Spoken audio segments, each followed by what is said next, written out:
Right.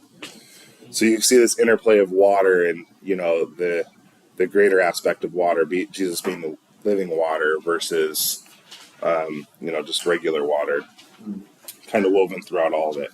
All right. So next up is wine. Wine connects back to the wedding feast, but wine also serves the symbol of Jesus' blood poured out at the cross as well as in the Last Supper, Holy Communion. So wine in the wedding of Cana points to the passion of Jesus. Okay. And then master of the feast and the bridegroom. The master of the feast symbolizes the religious leaders in Jesus' day who would respond to Jesus, the bridegroom, with questions and possible chastisement. Jesus was not the Messiah in the way people expected, just like the good wine being brought out last rather than first. Okay. And then, as I mentioned, bridegroom, it holds significance that the master of the banquet, the master of the feast, says to the bridegroom, "What are you doing? Why is this?" Because again, who is the bridegroom? Understanding that symbol woven throughout the Gospel of John, Jesus. The next one. The fact that Easter would be filled with the wine from Jesus, which symbolizes his blood on Calvary, and also in the Last Supper makes his statement that it is the blood of Jesus that will glorify him. And here's one aspect that I did not put in here that I should have, is how many stone water jars were there? 6. Okay, so what's significant about that is, think about creation, which is another big symbol throughout all of the Gospel of John. Yeah, there were 6 days of creation, and then 7th day he rested. Yeah. Okay, wine running out. Just the act of it running out is a symbol. Running out symbolizes the closing and the fulfillment of the old covenant, and then entrance of the new covenant and the kingdom of God. It represents the passing away of the old creation and the coming of the new creation in Jesus. All right. So, Jesus brings in the new. right. So this is what we'll do every week is, even if there's less, like the first miracle has tons of symbols that are woven through. There might be some miracles that have a little bit less, but either way, what we'll do is every week we'll just have a loose discussion as we work through it. And then the next week I'll come with the write-up to just review what we just loosely discussed. This is great. Thank you. Yeah, you're welcome. But you cannot, like I said earlier, you cannot read John without reading it through its symbols, right? Because if you're trying to read John as solely a historical narrative, like a historical account, you'll miss the theological primary engine that's driving it. Okay, so any questions before we move on? About the master of the feast, I've had a chemistry professor in the Navy SEALs who's Jewish, and have us read and study a chapter. Then he'll ask questions, and then he'll question our answer, to make sure that we understand everything. Sure. And when we do an experiment, you always ask questions, why did you put this in this one beaker when you should have put it in another beaker? That's why Jewish people are. That's question. Yeah.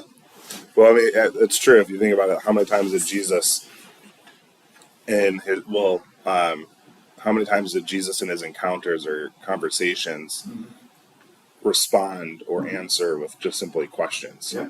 But the questions were saying a lot. Well, the answer is in the question. Also, so, okay, let's go to John 4. Let's just begin with just a loose conversation. That's question number 1. How does the church help children to believe? I just asked this loosely because of the connection of the official son.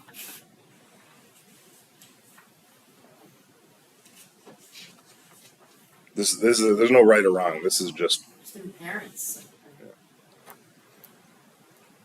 both culture and That's media.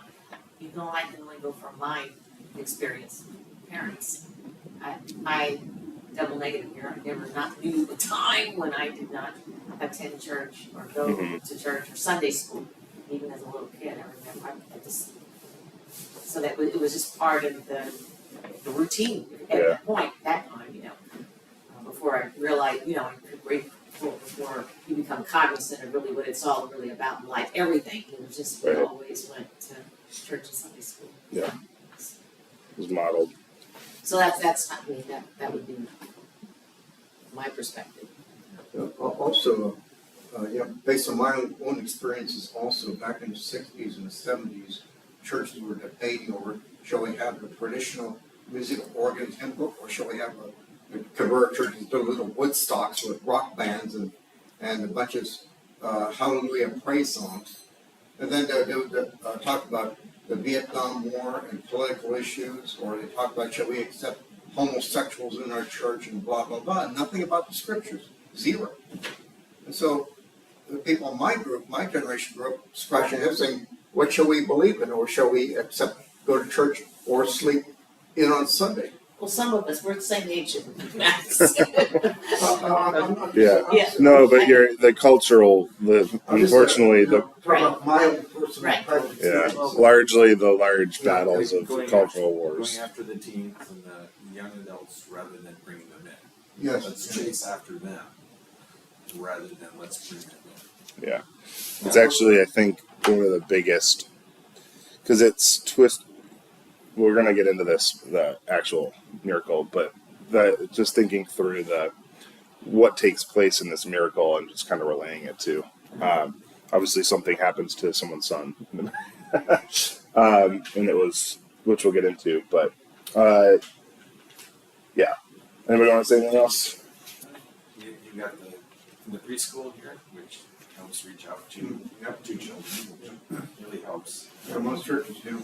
And then, so the churches try to get out, but you know, as the paragraph up above the beginning there, it's easy just to get lost and kind of drift out. And then for a lot of people, until they actually have that encounter, it's just another thing to do. It's almost like going to school. I don't know how many people got excited about calculus from their algebra class, so I see how some of the religious classes don't quite catch people either.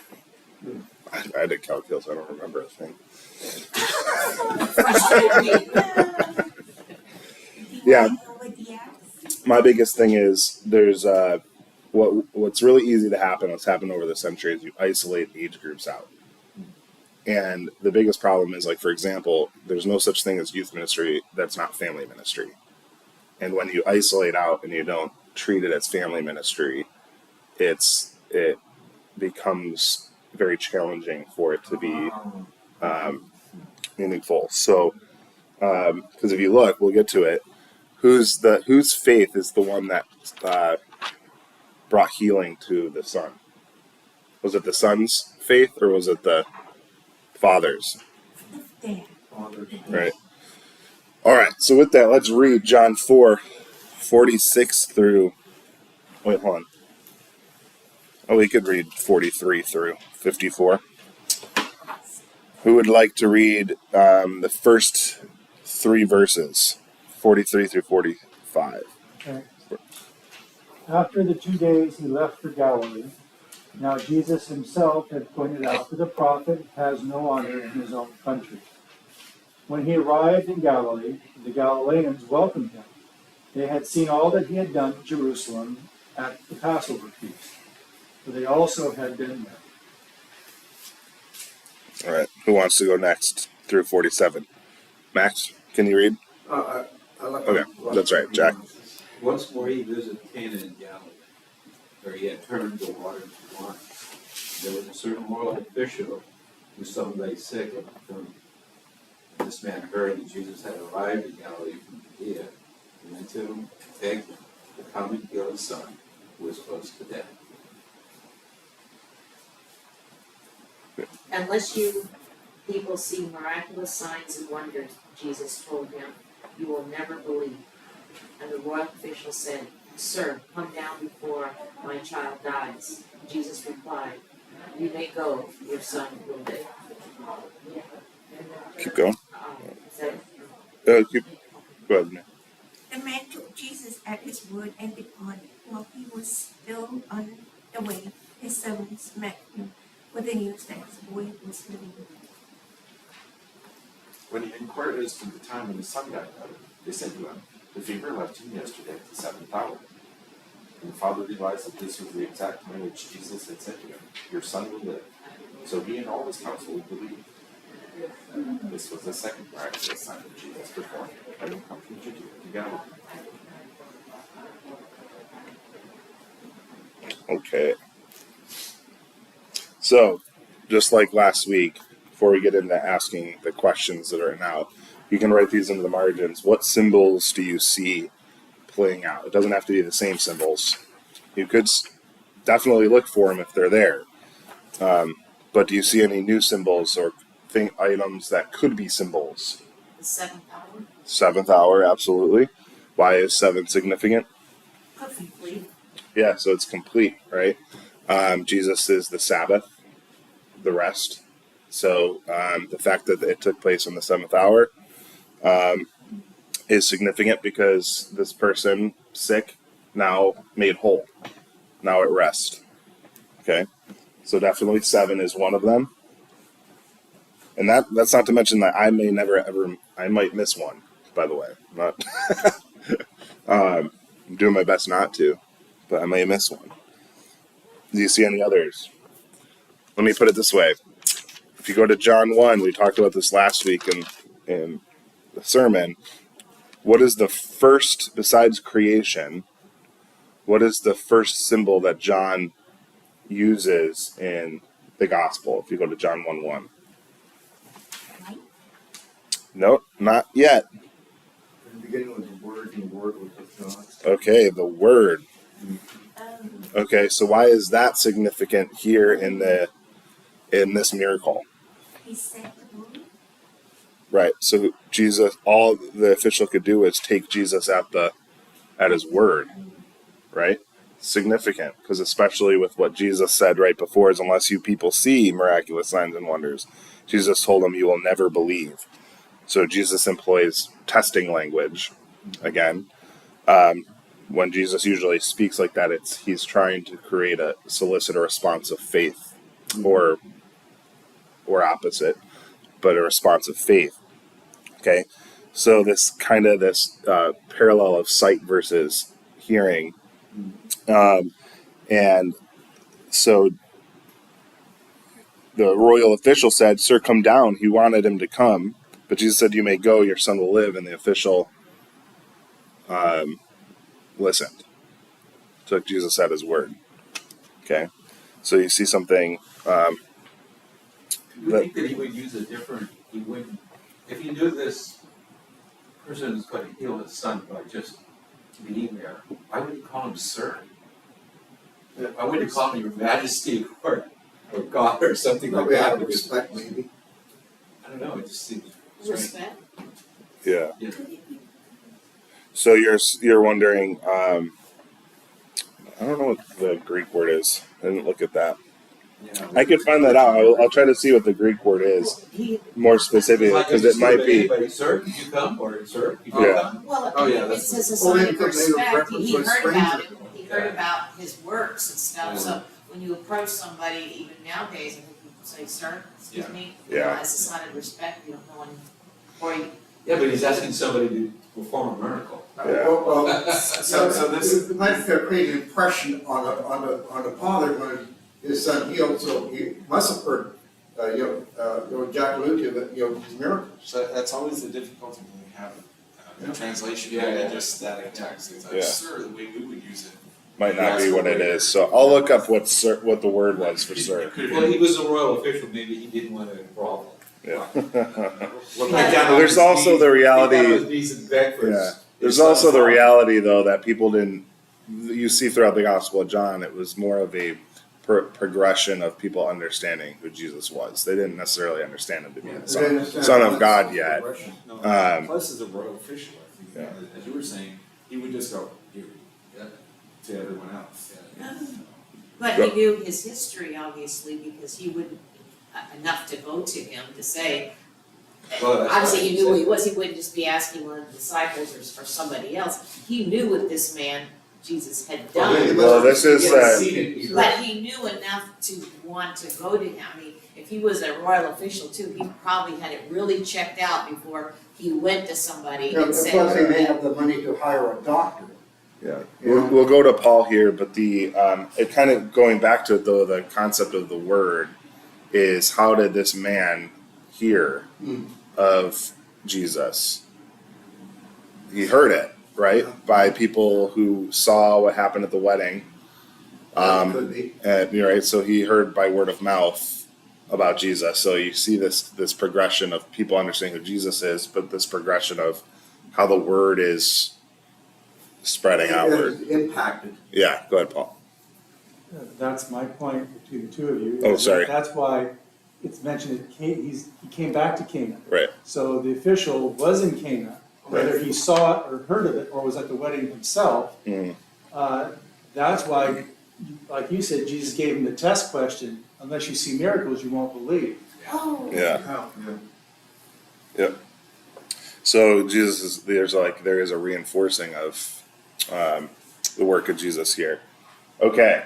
So verse 45. Let's reread that. Go to verse 45. Let's reread that.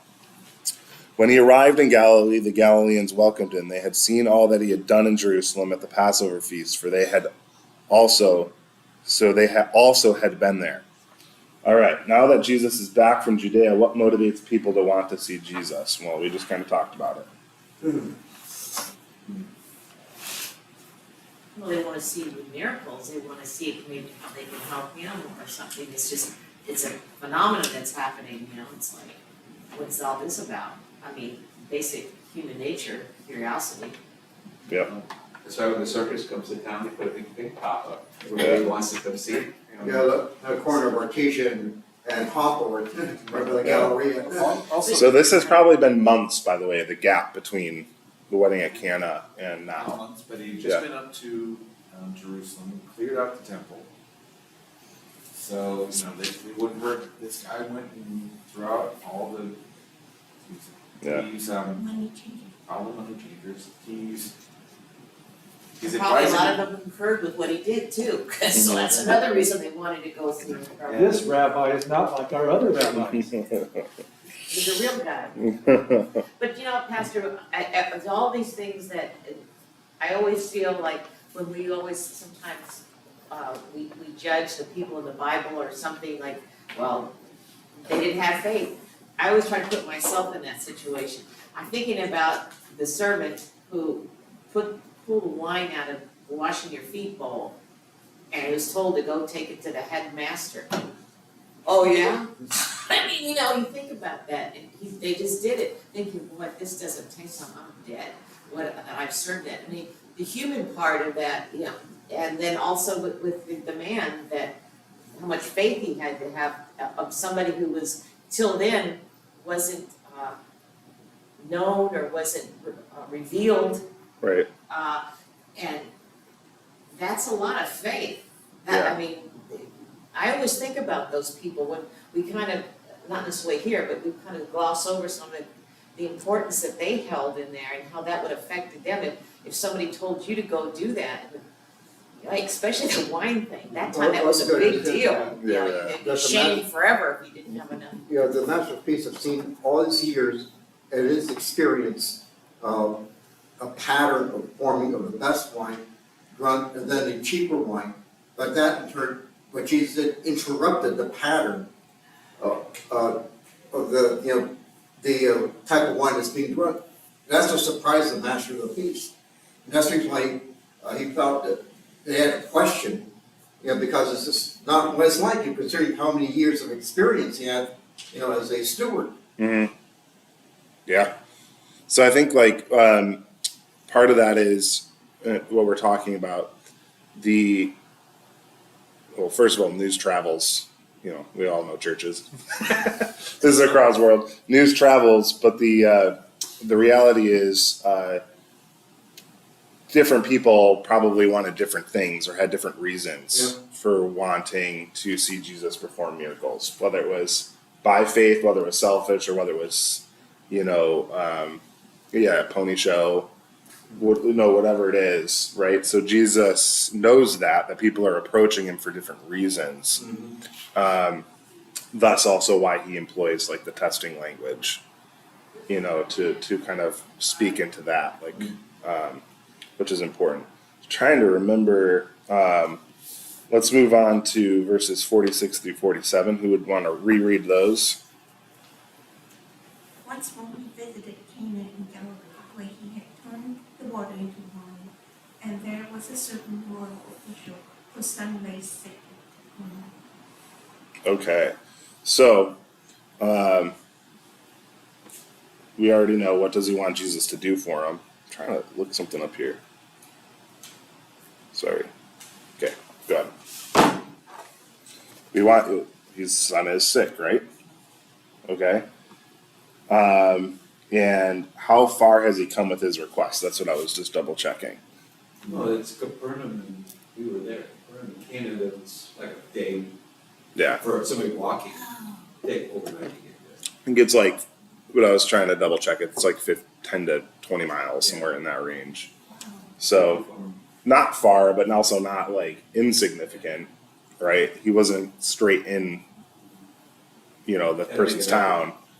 Had to make an effort. It Yeah. wasn't just like Jesus is coming by, yeah, I'll walk down the street. It's Yeah. like, okay, so So what that also communicates is think about the great anticipation, right? Like, so for these months that Jesus was away, especially in Samaria, think about all that news traveling, right? And the fact that you probably would have had your ears perked, waiting to hear if Jesus was coming back into your location. So the fact that this person was anticipating and eager and wanting to have Jesus visit, and the timing. Think of the timing. It took the planning to take a day trip just to get there means it wasn't just like, the news to get to him that Jesus was nearby probably was that somebody scouted and saw that Jesus was on his way before they could make it, right? Just really fascinating if you think about it logistically. It's not like it was Also, it's been centuries. e-bike ride, It's been centuries that the Jewish people ever seen a prophet in action. Right. You have well, first of all, you have the destruction of Israel by Syria, the destruction of Judah by Babylon, the Medo-Persians, and then a century of independence. The Greeks come in, try to ruin the temple and change people's religion, rebelling against the Greeks, another century of independence. And people were wondering, when's the last time we saw a prophet? Right. Okay, verse 48. Unless you people, we just talked about this, you people see miraculous signs and wonders. Jesus told him, you will never believe. Okay, so I already mentioned that that's testing language, but why would it be in particular testing language for this man? It's kind of challenging his faith and see if he really believed, because if somebody said, well, you people don't, that kind of can break her up the area, Right. hairs on your back, and it's kind of like, okay, I still need my son healed. I think you can do it. Yeah, He did the same thing to Thomas later. yeah, Yeah. It's testing their faith. It's not just mere belief or mental assent, but rather how deep is their faith? yeah. So a lot of times, like, the question is, it's sifting the wheat. It's like, it's a question that will either somebody will be pulled out of with a general, are you one of those type of thing? Like the woman who touched his gown. Right. His robe and body. He tested it all of them in different ways. Yeah. Like, what do you want from me, what are you doing, how come you don't believe, if they believe, you know, it depends on Hmm. who they were at the time he met them. Because he would know their background. Right. Well, that impacted a lot of people too, that little, not some little, but that miracle that he did, because obviously the royal official told his household, hey, I'm going to meet this guy, Yeah. to see about a miracle. And then they came running because they saw that he was well, and so all of a sudden, everybody in the Yeah. family, everybody around, plus there probably were some hanger-oners Yeah. that were with him. And they got their story So now straight. all of a sudden, you know, there's Yeah. a big group, another group of people here on the Yeah. coast of the lake that, And increases all the more. Yeah. And the fact that he was a royal official who was believing in it, that probably validated to some people. 'Cause, you know, Yeah. some people like, well, who else is coming to this? Who's doing this? Oh, they are? Okay. Yeah. It's just what people- Well, and also the fact that this person was wealthy, would have been wealthy, holds significance too.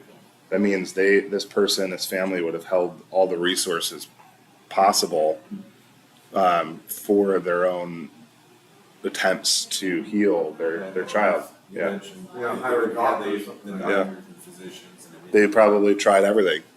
Yeah, it's possible Yeah. the doctor said that's all they could do. So Right. Where else do Like they what go? happened to the woman with the Yeah. issue of blood. Yeah. Yeah, also, I noticed that, you know, Jesus was going amongst the Jewish people because the Jews were expecting a Messiah. And that's the group of people he started out with. So here's the thing. Oh, go ahead. We didn't talk about it because it's not a miracle, but when Jesus was talking with Nicodemus, who was a Pharisee, he said that we know that you are a teacher who has come from God, for no one can perform the miraculous signs you are doing if God were not with him. So even some of the Pharisees and the rich people were seeing Jesus as something different until he starts pointing he's the Son of God, then Right. it starts changing. But even though they even see it at that point. Yep. Yeah. There's a difference between that. Yeah, obviously God is with you versus, yeah, did they use the I am same, God. same terminology when they talked about the old prophets, that those prophets that were having a direct conversation with God in some way? I mean, did they feel that was like, he was on the same plane as those old Yeah, prophets yeah. were? Yeah, Some of them that's the were, way but some of Bible- them, Yeah. they were killed by people too. And- Yeah. And if they were saying things against Well, the so was ruling Jesus, class, yeah. Yeah. Plus, also, like I said, the people were expecting a prophet after centuries of not hearing anything directly. Yeah. So the Old Testament prophets, where you would see a lot of times the way they would communicate that they were set apart or special was you would see the language of the Spirit, like the Spirit anointed them or the Spirit was upon them, which then is significant for then how John conveys that as well throughout the narrative. And yes, prophets were killed. So was Jesus. So was Jesus. Well, those announced Yeah. that God initiated, Yeah. when he told Moses to select some men to be prophets to speak for God because the people were too scared to approach the mountain. Yep. All right, verse 50. I like the way this couplet reads, if you overread it, it's like, the royal official said, "Sir." So he's begging, "Come down before my child dies." And Jesus replied, "You may go, your son will live." How many of us would respond that way? Again, putting ourselves in the shoes. And we're talking about faith, and it's easy to talk about faith to some degree, but think about that. Just, don't have quite the understanding this person's the Son of God yet, right? He's God himself. You've just kind of heard things. You know that he could do Really something, in charge. and he's just saying, go, take me at my word. Lowercase, right? Like, think about, would we act that way? Or we would want confirmation. Yeah, yeah. We'd be like, I just spent this entire day coming here, and I would like some like fire assurance here. Can we get a little thunderstorm? A little lightning. But you're standing in front of him, the shivers could go up your spine when he said that too, like, something's happened. Well, yeah, like this culture, we want to say, what's the catch? Yeah. So, like, imagine if his son wasn't healed at that exact moment, and it was more, go home, do this thing, because there's other miracles where that takes place. Do this thing, and then, they'll be healed. Imagine if the family sees you coming back without Jesus after you just said, I'm going away for the day. They'd be like, you didn't bring him with you? You took all this time and you didn't Everybody come? wants a catch. Like, imagine the scolding from the family. Everyone's assurance, what they want has been received. Put in writing. That's when it won't go with the stories, like, that human part that comes in, that we don't see, or like you said, Pastor, logistics of things. Yeah, That's when it makes it really real to us. yeah, What would, yeah, and so to imagine that faith he must have had, like, once he'd done everything else, they had all the money to spend to take care of him the best they could. And so he was at his last effort, his last wits, but hearing this, so that's the faith of a father love for his son too, that I think this guy's gonna do it. And when he Yeah. said that, Jack said that standing in front, there must have been something there. You're standing, Sure, even yeah. if he didn't know who Jesus was then, it wasn't revealed.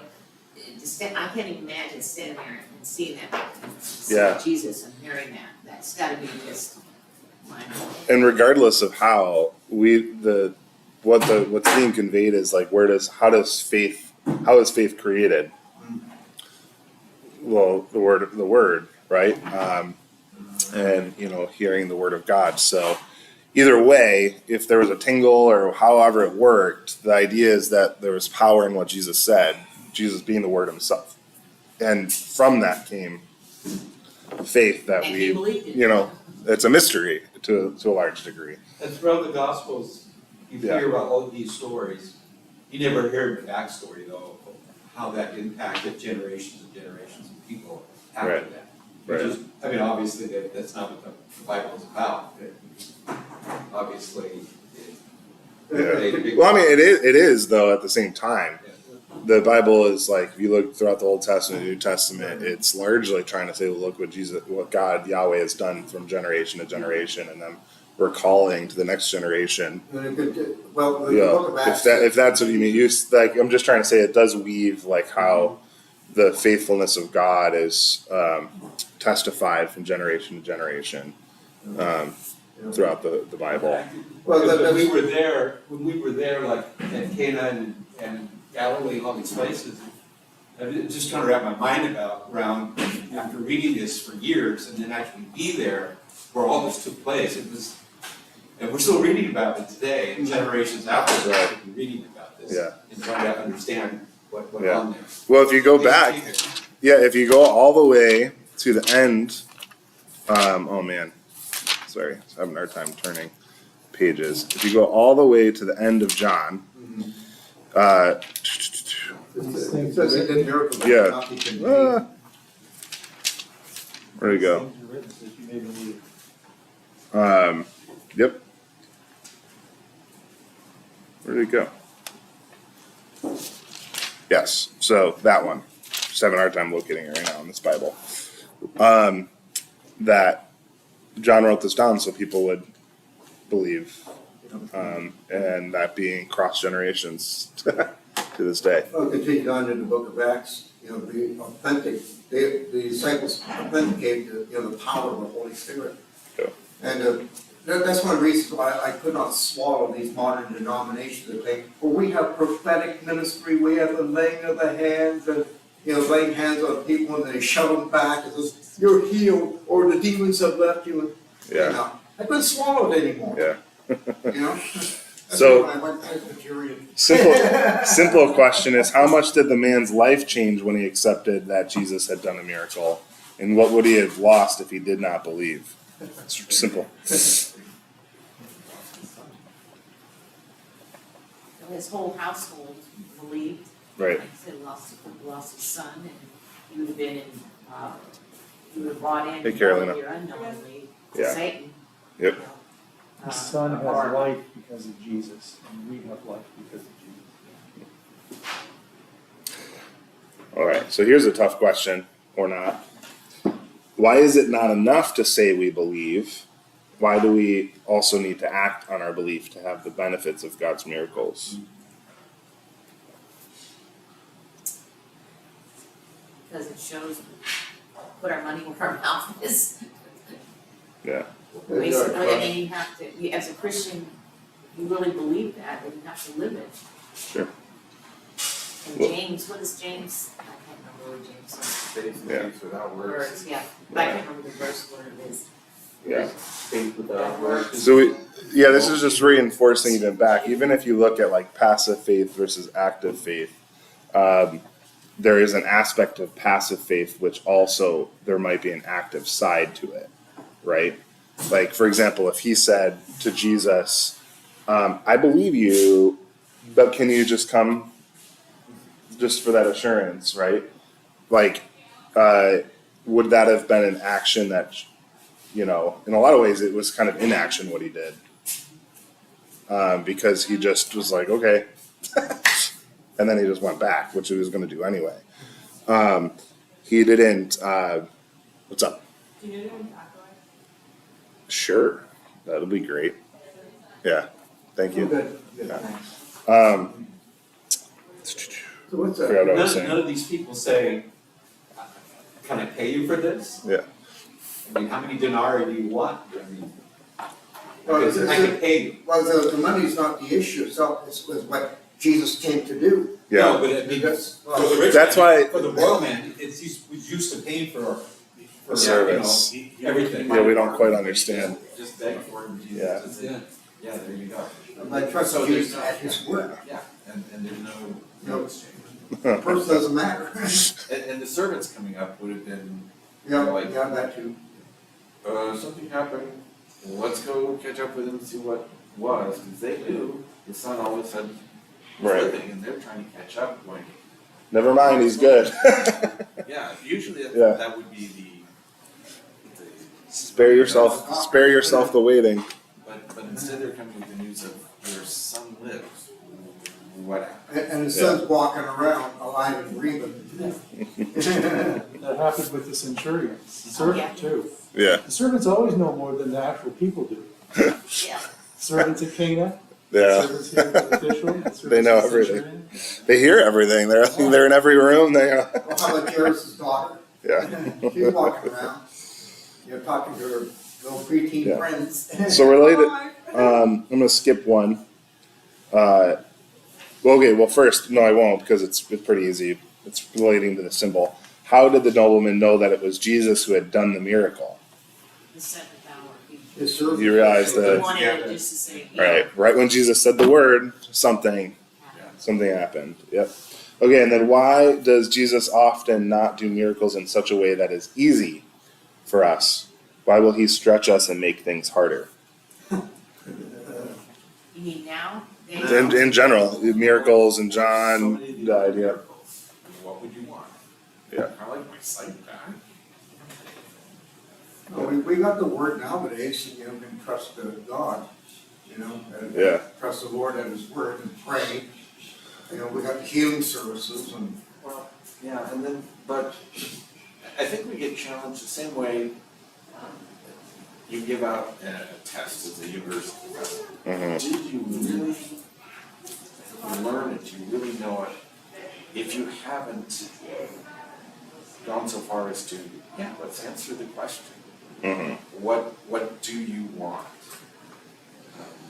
And to make it clear what Jesus can do for you.